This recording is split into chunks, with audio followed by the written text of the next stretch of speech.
Good evening, Sweet World, and welcome to another emergency edition of the No Dunks podcast on the Athletic Network. It's still Sunday, February 2nd, 2025. I'm Jay Skeets here in the yard, and joining me, thanks to the power of technology, it's Tass Mellis. Yes! 2 trades, 1 day. Woo! Also, here on screen, it's the bearded one, my top shot hot boy, Trey Kirby. Hey! Yo! And in the background, making the magic happen, we got super producer JD. Yeah. Wow. We're back. We were in the factory. Now we're in the yard. Same day, 2 trades. It's amazing. I know it's been a busy day for the Southern lawyer, but let's test his energy levels. Here we go. We got all sales a trade. Ooh, tiny horse.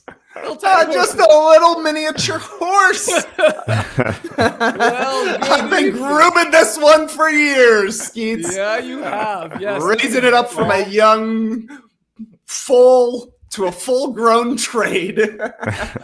I just realized Let's go. Nikola Jokic must love our podcast, all the horse talking we're doing here today. Yeah, the NBA's second blockbuster trade is here. De'Aaron Fox heading to the San Antonio Spurs in a 3-team deal that will send Zach LaVine to Sacramento. We've got the full details. So Spurs get Fox.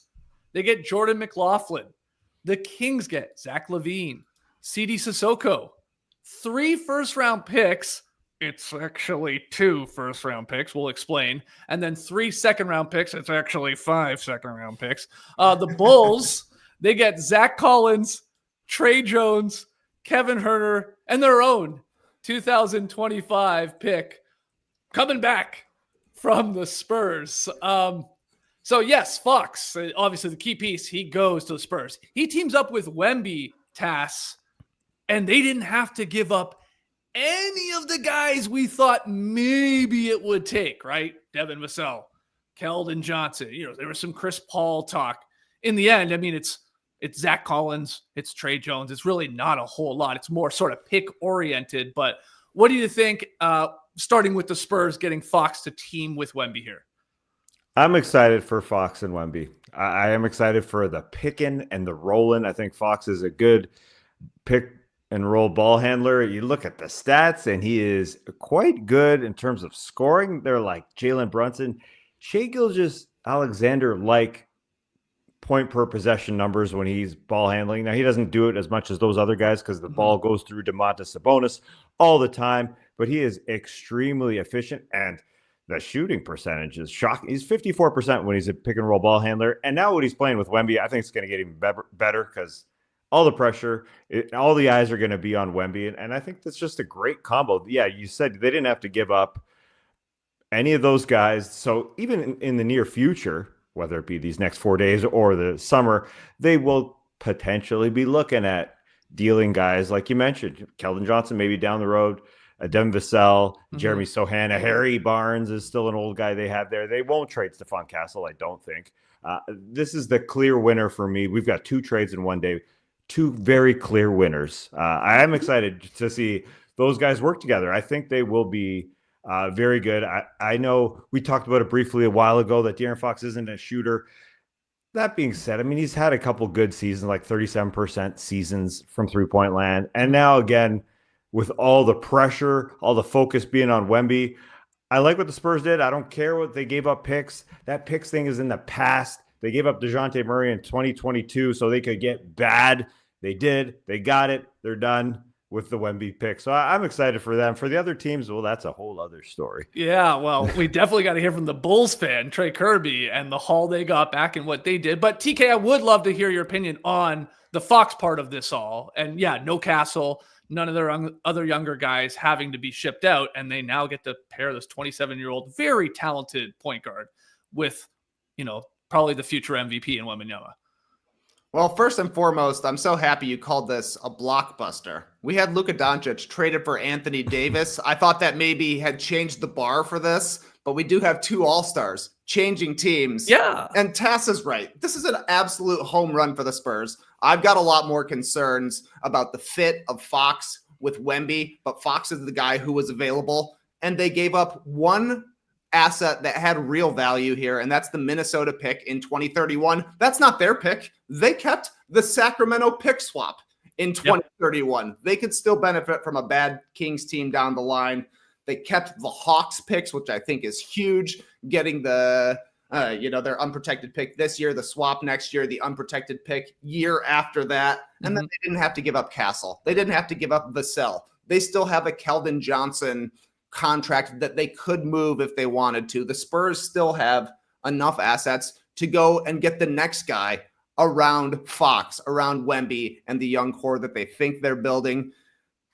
Even if it's not an ideal fit next to Fox, and who knows, like, let's see how Wemby progresses playing with a point guard like Fox. Let's see how Fox progresses playing with a guy like Wemby, who's going to be drawing so much attention. This is an awesome trade for San Antonio. It raises their talent level. It gives them a chance to make a real run at getting into the playoffs this year. And that just gives Victor experience in the most high leverage of moments. This is a banger for the Spurs. Yeah, I agree with you guys 100%. I mean, I love De'Aaron Fox. I always have. You know, he gets overlooked playing for the Sacramento Kings, but then help them get to their first playoff appearance in 16, 17 years, whatever it was, like the longest playoff drought, not just in the NBA, but like across all four major American sports. He ranks in top 10 and everything. So I'm happy to see him paired with Wembanyama here in the San Antonio.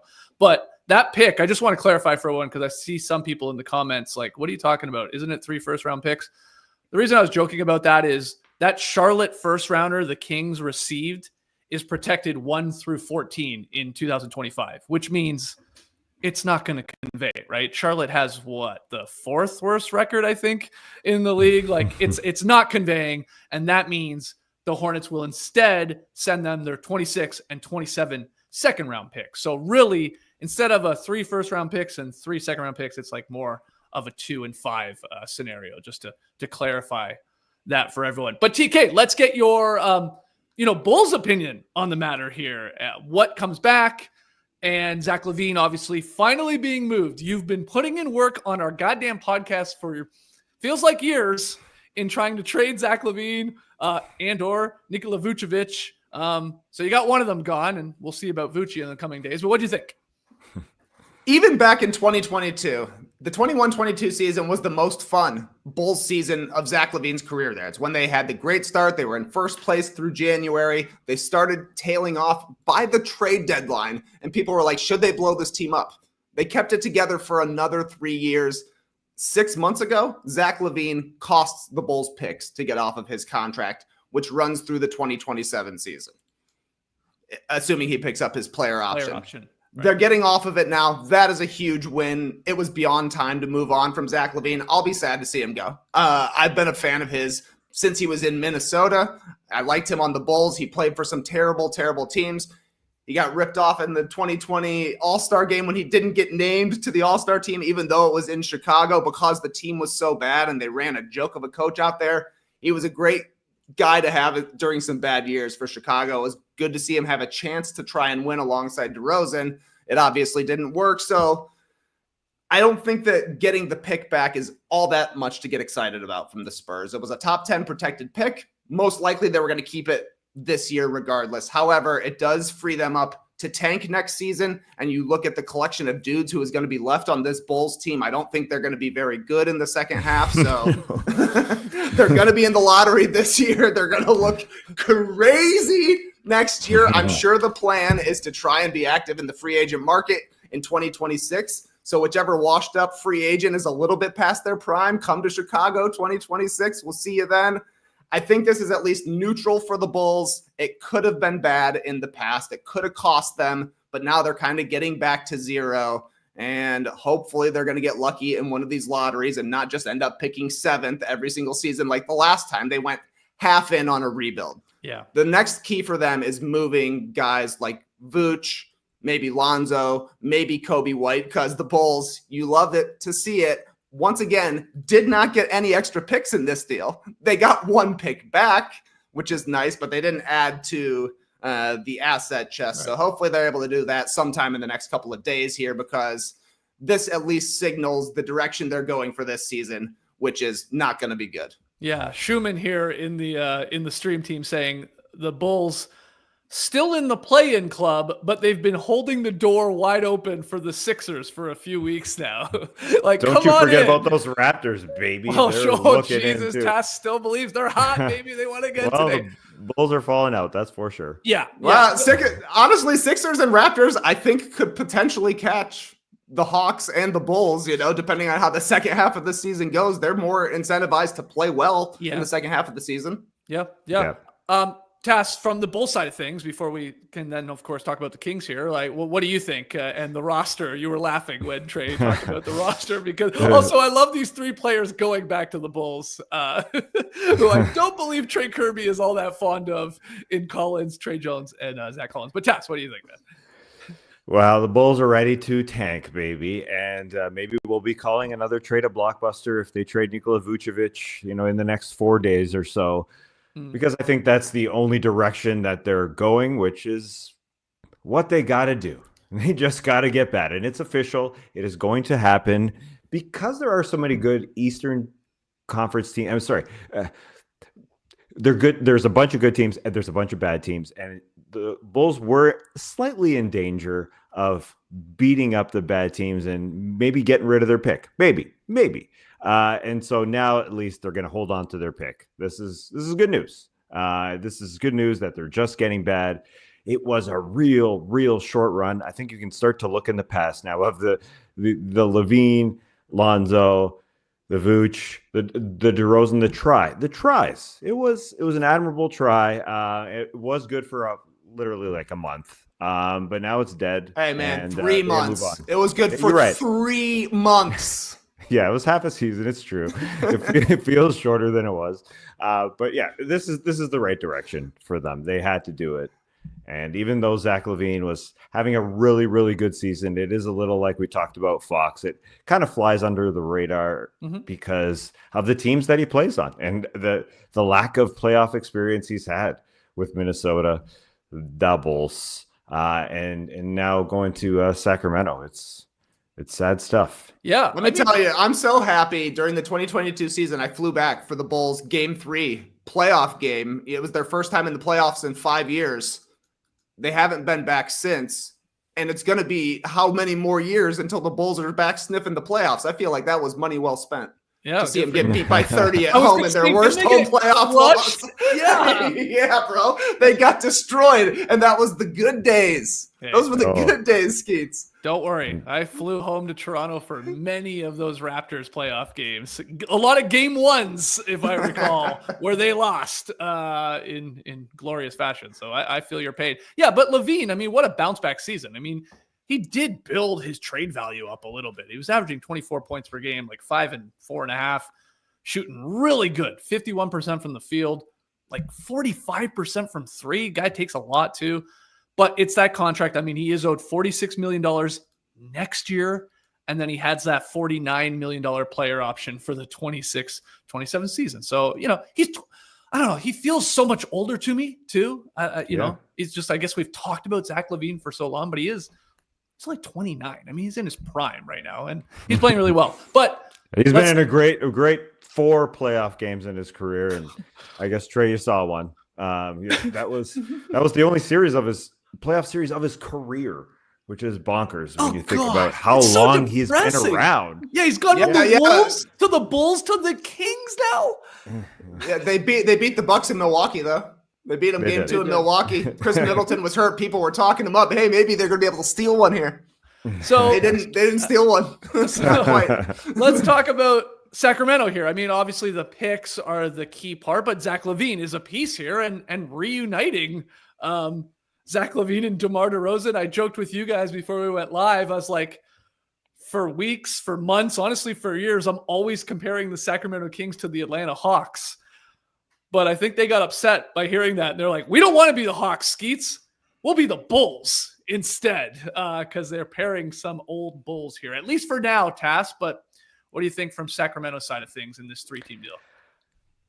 It was a point that they had to move on from De'Aaron Fox. It just didn't feel like he wanted to be there. And we saw the way that they play their last couple games against OKC, where they gave up 144 points. Okay, that's expected. And they lost to Philly even before that. It just feels like it was done. It was dead. The life from that team, the defense that they were playing for Doug was over. Doug Christie didn't have this team on the same level. It was over. They had to make a move. That being said, it's a pretty lateral-ish move. I feel excited about them whatsoever. It feels like the rotation is almost essentially the same. I mean, De'Aaron Fox is removed for LaVine to play beside Malik Monk, DeRozan, Keegan, and Sabonis in that starting five.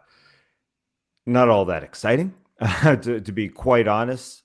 So it's they get rid of a guy who's such a good player to move on to Zach, again, who is having a good year. The numbers are ridiculous with what Zach is doing as a complimentary guy, but it's not a team that has enough of lead guys at this point. I just don't know who they're going to be.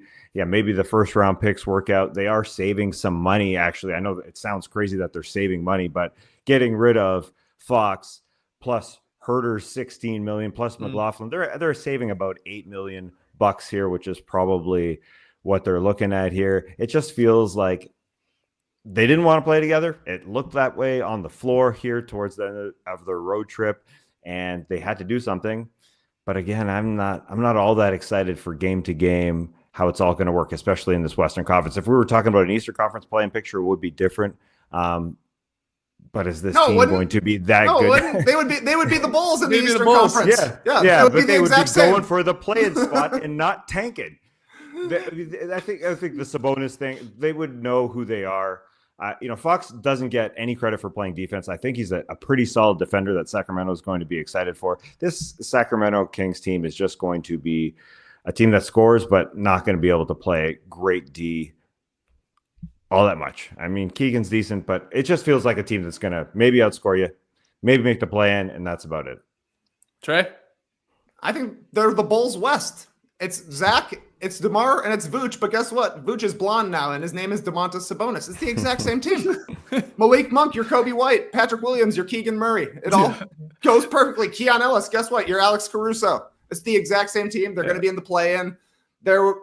Fox had a place he wanted to go. Everybody knew he wanted to go to the Spurs. As we're seeing here, players often get their way, even if sometimes they're surprised. So he had his list, and that meant the Spurs weren't going to be able, or were going to be able to keep their price down, right? So they didn't have to throw in Castle. They didn't have to throw in Vassell. They didn't have to throw in any of these Hawks picks. So the Kings get what is a pretty decent return, I'll say. They get a two-time All-Star who's on this big contract, but he's playing really well right now. They can pitch it as 3 first-round picks. I do think the Minnesota 2031 pick could be pretty juicy down the line. Yeah. But they had to trade Fox. The writing was on the wall. They're doing it 18 months ahead of time. So this is probably the best return they were going to get.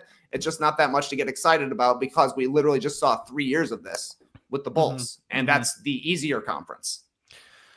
Yeah. Yeah, that is an issue when you're in the Western Conference and where they are right now. They're hanging on to the 10th seed, the Sacramento Kings, as of obviously going live here on Sunday night. They're exactly 500, so very Hawks-like, 24-24.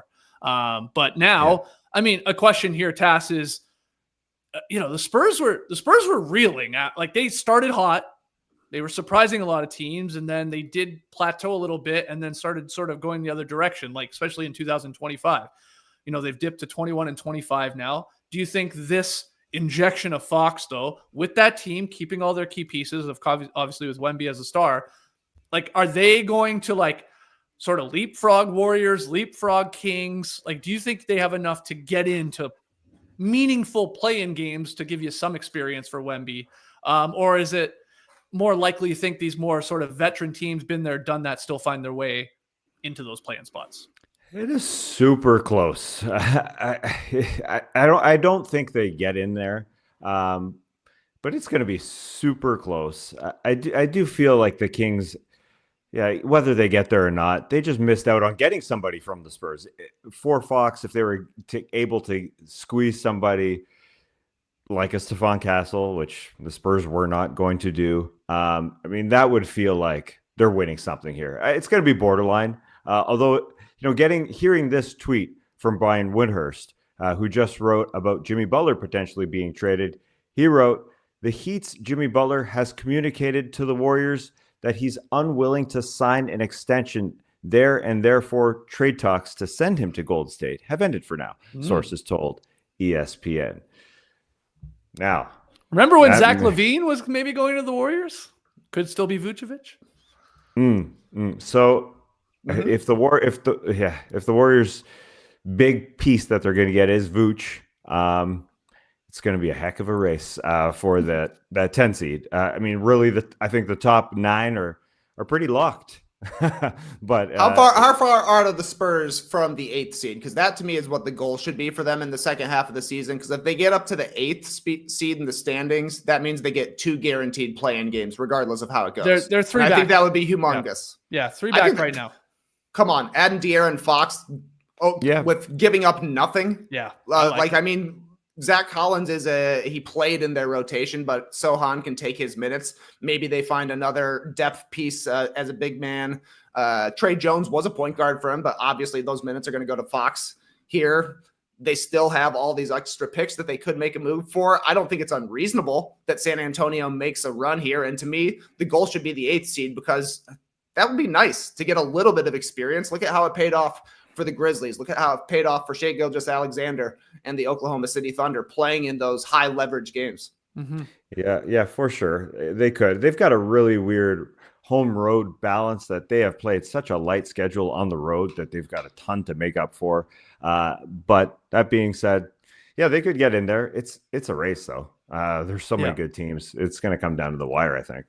Man, this is still what a weird season from Sacramento when you think back to the Fox blunder in that game right after Christmas, and then gets called out by it sort of by Mike Brown, and then the fallout from that. And I know there was already probably some, organizational mistrust Fox and his camp felt with them. And the whole now we don't want to do the contract extension. It's just so they can the coach, and then Doug gets them on a 7. They lose the first one and then go on a 7-game win streak. And then all the Fox trade rumors sort of quieted there for a little bit. And then they ramped back up, of course, with these recent, hey, he wants to go to San Antonio. He wants to play there.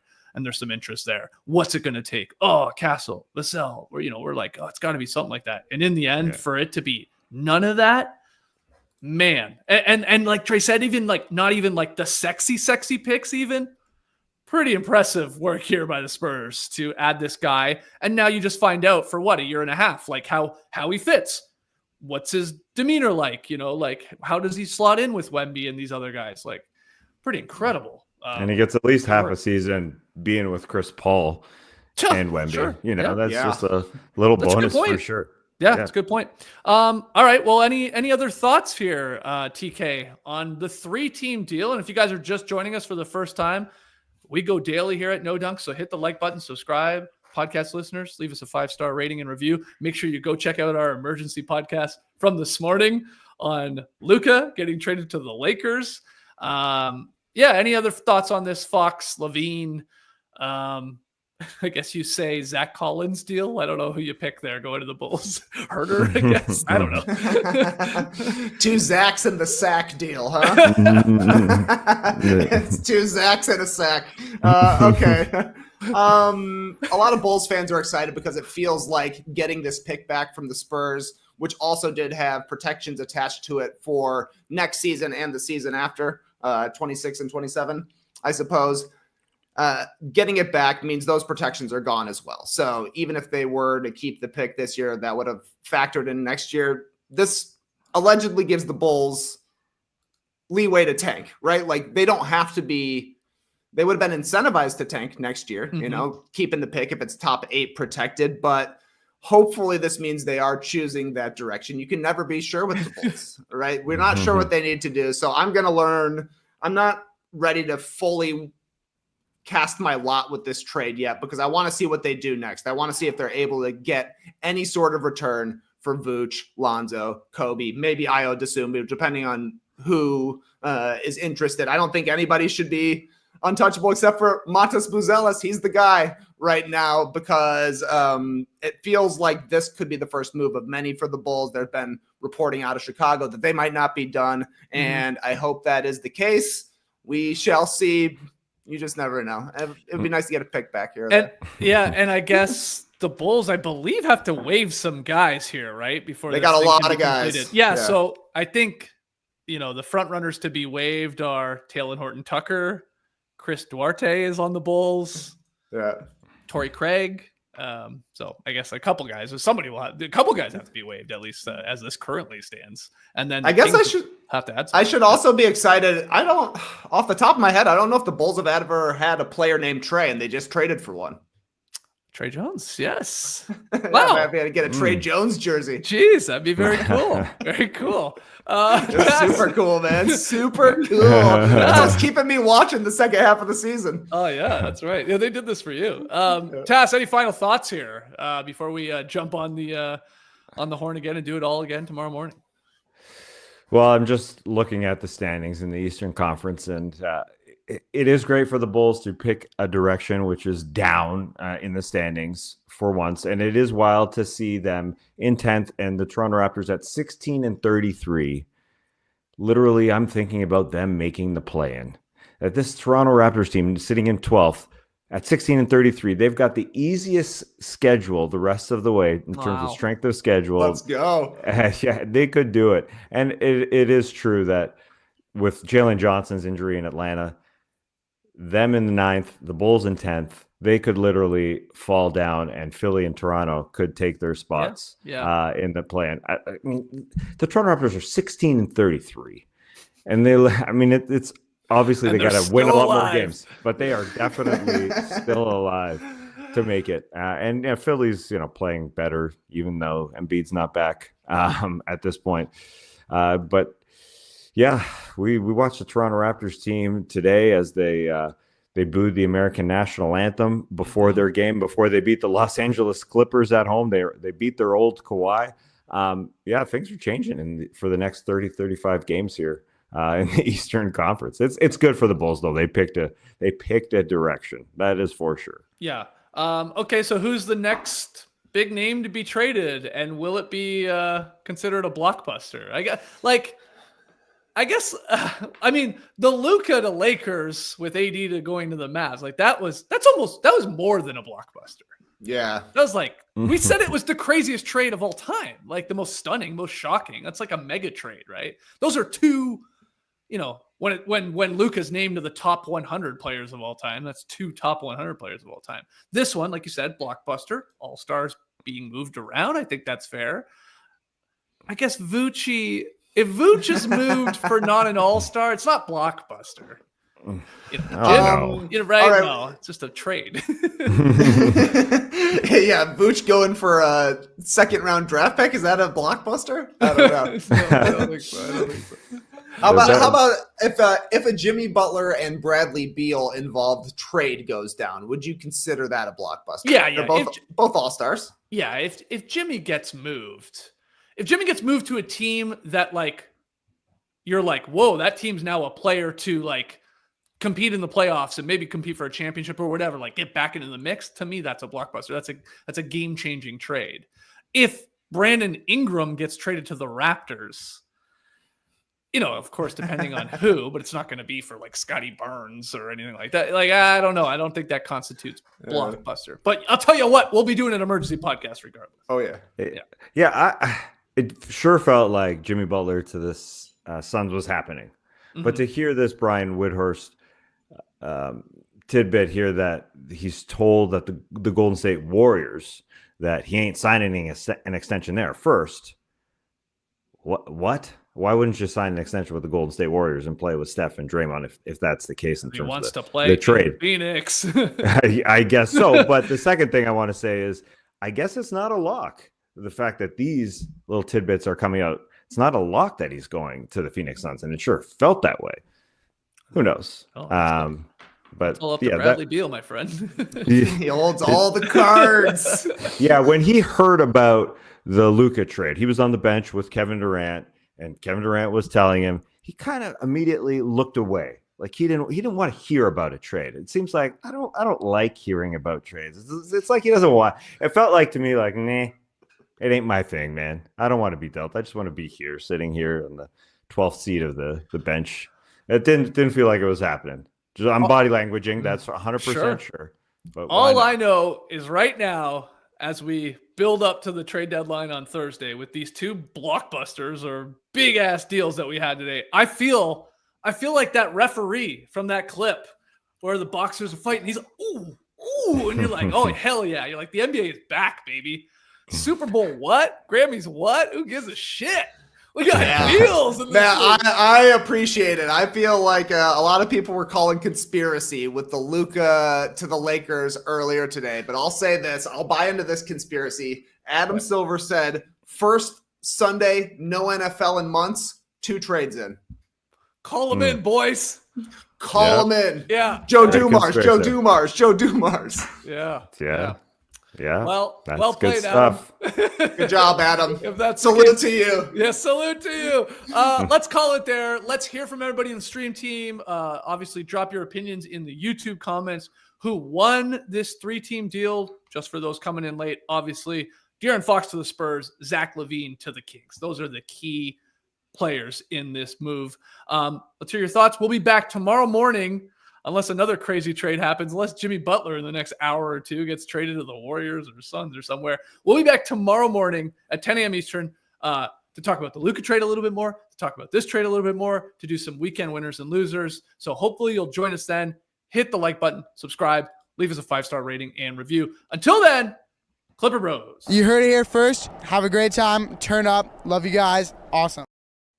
Thanks for joining us. And remember, we will be in the Classic Factory on Monday, and Danielle will be extremely happy about that because while we were doing this podcast, I got a text that said, "You are so loud." Oh, Danny, it's trade season, baby. Trade time. Come on. Embrace the night, people.